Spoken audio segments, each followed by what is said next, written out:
Hey folks, in this video we are going to cover package.json file, how to install our dependencies or modules and also save in our package.json file.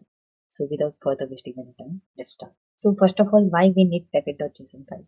So package.json file is used to keep track on our dependencies or modules.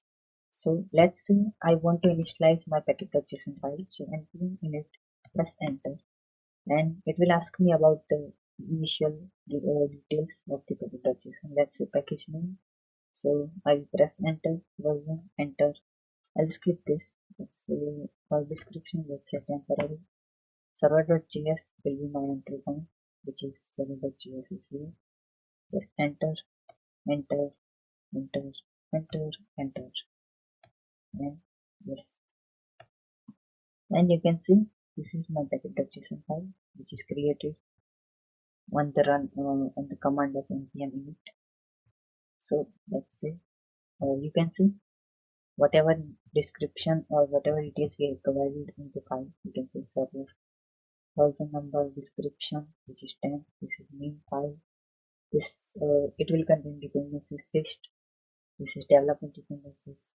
It will provide you scripts to run the program. Author name, license.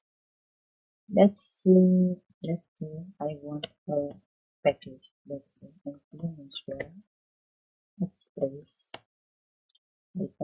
save. Okay.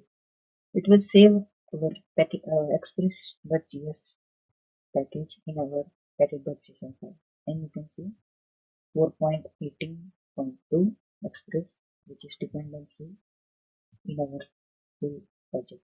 As you can see in our whole app.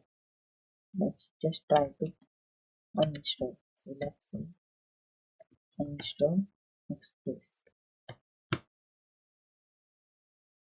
And you can see express is removed from this dependencies array, or you can say object. So this is how we can install and uninstall our packages into our package.json file.